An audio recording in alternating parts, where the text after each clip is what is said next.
welcome to the show. Thank you for having me. I have seen some of your interviews, I have read the book, and this is one of the most fascinating conversations that is being had in a completely new way. Let's talk about bias. What's interesting is many people think of bias as a way to say somebody's racist. Right. But off the bat, we've got to clear that off the table. Someone being biased is not someone necessarily being racist. That's right. And I mean, all of us have a vulnerability to bias. And the book really looks at the science behind it. Right. And I think implicit bias can be defined as the beliefs and the feelings that we have about social groups that can affect our decision making and our behavior, even when we're unaware of it. It's interesting because, most of us hear the term bias or implicit bias oftentimes when talking about police. Right. We'll hear that police have implicit biases. They will stop African-American people or minorities at a higher rate than the general population. Right. And that plays into the why. But how does bias affect somebody's ability to do their job as a police officer? Well, it could affect, so in this country, there's an association between blackness and crime. Right. And that association could influence, the decisions that officers make and the actions they take, again, even without, knowing that it's affecting them. You actually worked with Kamala Harris in implementing bias training. Yes. With police forces. How do you begin that? What do you say to somebody? Be like, now, when you see the black person, no. Whatever you're thinking, no. How do you teach someone to not be biased? Sorry. So the idea is to. I'm sorry. No, please. So what you do is, you go in and you teach them what bias is, what implicit bias is, but you also teach them the conditions under which it's likely to be triggered. And so you want them to be mindful of those conditions in order to try to protect themselves from having that bias affect what they do. Right. That was another amazing thing that I learned from the book, and that is bias may not be on the surface. It may be triggered by an event, by stress, by panic. So what you're saying is there may be an officer who's fine all the time. He doesn't see black people as a threat. But then when a situation becomes stressful, all of a sudden his bias kicks in. It could. It's like an allergy. Right. Yeah. I hadn't thought about it that way before, but. Well, you're a genius. I'm a comedian, so So some situations where you're stressed, where you're threatened, where you have to think quickly, make decisions really fast. So all of those situations could trigger bias. It could make it more likely that you're going to act on that bias in some way. Right. And so, we as individuals, we could try to protect ourselves from bias by slowing it down, by relaxing, by, combating the conditions that we know are going to produce it. And you could do that also at the organizational level. So a police department could develop strategies and policies that don't put their officers in situations where they have to think fast and, where they're under threat and so forth. And right, so try and find ways to slow it down so that you are less, less at risk of your bias kicking in. Right. If we talk about bias as a police issue, it seems easy for everybody to understand. Okay. But one of the most powerful stories you write about is the story of bias in your family as it affected your son. Yes. And you tell the story of your 5-year-old son. Yes. And you're in a plane together, and he looks over and he sees a black man with dreadlocks, and he says, "That man looks like Daddy." Yes. Right? Yeah. And you go, "Oh, yeah, well, he doesn't look like Daddy, but why do you think that?" And he's like, "I don't know, he just reminds me of Daddy." And then your kid says, "I hope he doesn't rob the plane." Yep, that's right. And you ask him, which is really fascinating, you say to him, "Well, why would you say that? Would Daddy rob the plane?" And he's like, "No, I don't even know why I thought that. I just that moment, I mean, as a mother and as somebody who studies this, what must have been fascinating for you. What do you think that displayed, I mean, of a 5-year-old child who is black? Right.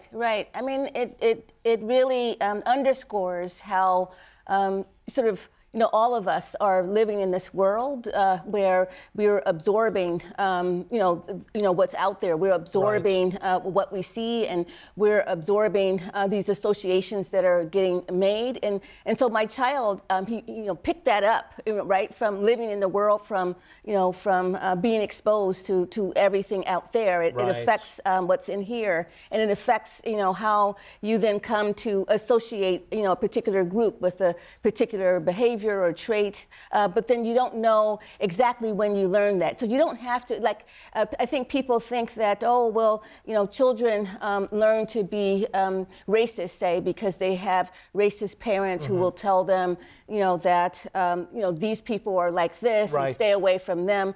But you can live in the world and just absorb that by just watching how people behave, and just, you don't have to be explicitly told about a group. You can learn that for yourself, and that's what a child's job is to pick up what goes with what, what correlates with what. Right, pick up what is not said effectively. Yeah. Do you think that it helps to have narratives and images and ideas that counteract that? I remember a really beautiful conversation that I watched.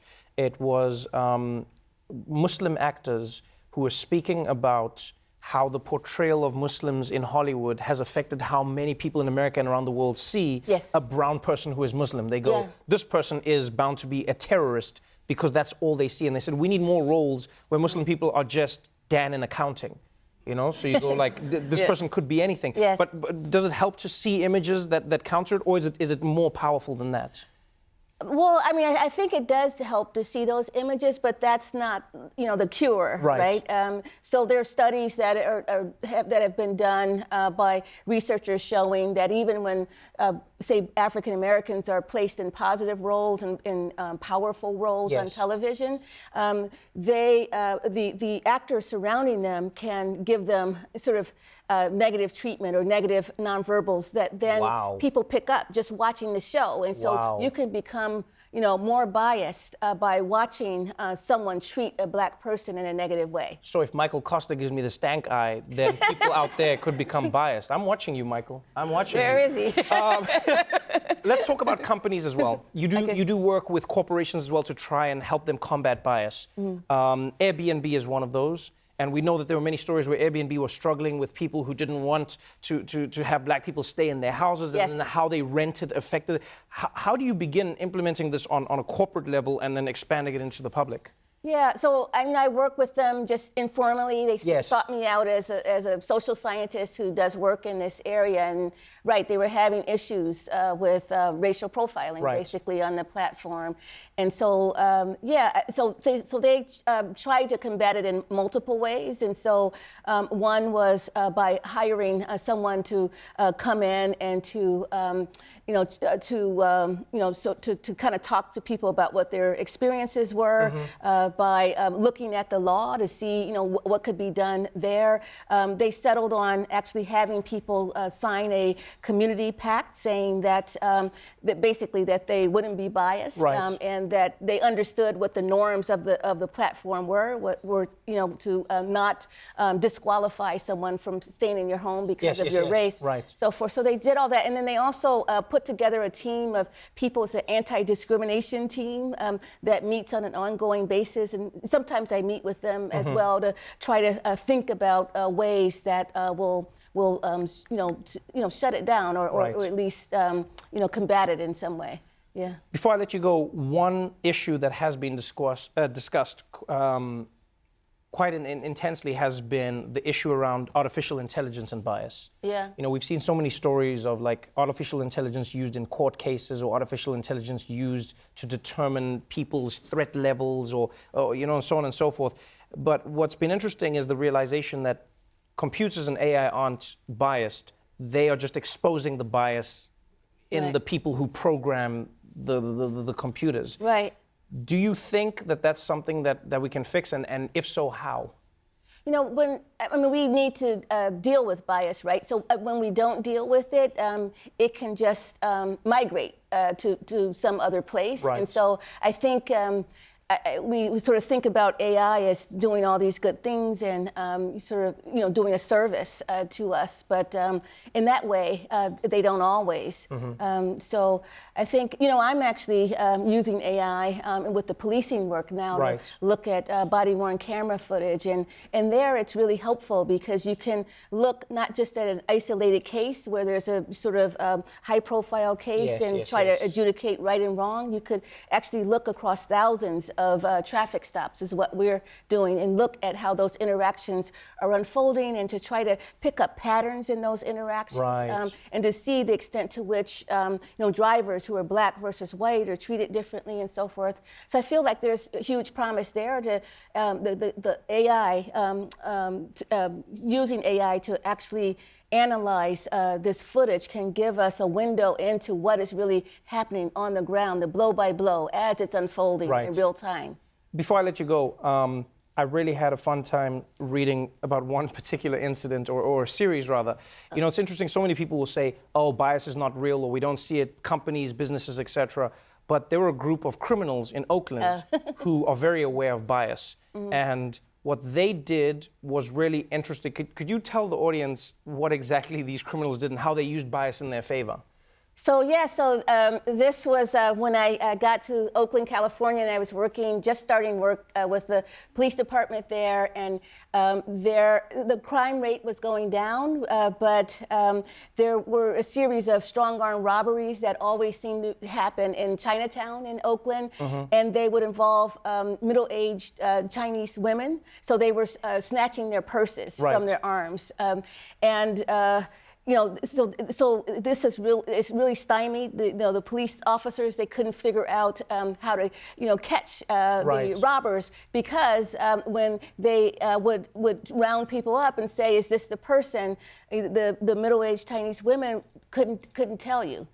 And when they asked the robbers, well, why are you going there? Why are you going to Chinatown?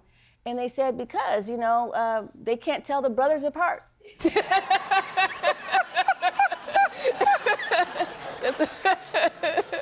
That is one of the most horrible, fantastic stories ever.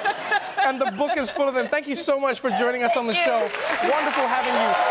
Bias is available now. Dr. Jennifer Eberhardt, everybody.